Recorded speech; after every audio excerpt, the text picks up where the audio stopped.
असदुद्दीन ओवैसी का चुनावी भाषण। मंच पर आते ही भीड़ से मेरे प्यारे भाइयों और बहनों, अस्सलामु अलैकुम व रहमतुल्लाहि व बरकातुहू। सबसे पहले मैं आप सभी का शुक्रिया अदा करता हूँ जो इतनी दूर दूर से सिर्फ इसलिए आए हैं ताकि अपनी आवाज, अपना हक और अपनी ताकत को एक मंच से दिखा सकें। नारे लगवाते हुए कहो मेरे साथ, इंसाफ चाहिए, हक चाहिए, भारत हमारा है, हम भी इसके बराबर के नागरिक हैं। भाइयों और बहनों, आज इस चुनावी मैदान में मैं आपसे कोई झूठे सपने दिखाने नहीं आया हूँ। मैं आपको चांद तारे तोड़कर देने की बात नहीं करूँगा। मैं आपको वो सच बताऊंगा जो बरसों से आपसे छुपाया गया है। हमारे मोहल्लों में बेरोजगारी है, हमारे बच्चों के स्कूलों में मास्टर नहीं हैं, अस्पतालों में दवा नहीं है, नौजवान डिग्री लेकर घूम रहा है लेकिन नौकरी नहीं मिल रही। और जब हम सवाल पूछते हैं तो कहा जाता है चुप रहो, यह देशभक्ति के खिलाफ है।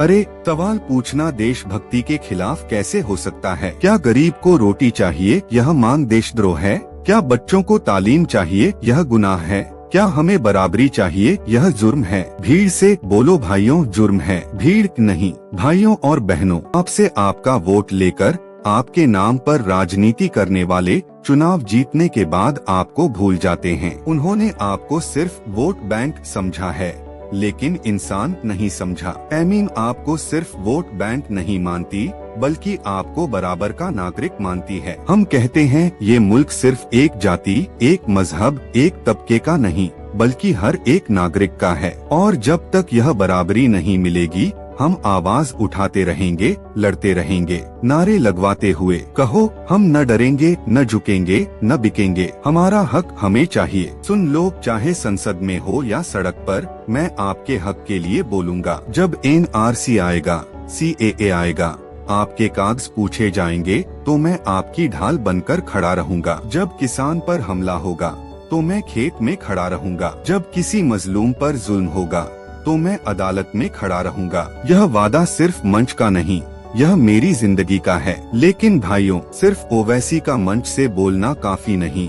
जब तक आप अपनी ताकत नहीं दिखाओगे, वोट की अहमियत नहीं समझोगे, तब तक कोई आपको आपका हक नहीं देगा। इसलिए इस चुनाव में एक एक वोट ऐसा लगे कि ये पैगाम जाए कि गरीब, दलित, पिछड़े, अल्पसंख्यक सब एक हैं और हम अपनी आवाज खुद चुनते हैं। जोशीले अंदाज में याद रखो, जो कौम डरती है वो मिट जाती है, जो कौम लड़ती है वो इतिहास बनाती है। और हम वो कौम हैं जो डरने वालों में नहीं, लड़ने वालों में से हैं। तो कहो मेरे साथ, इंसाफ चाहिए, हक चाहिए, अल्लाहू अकबर।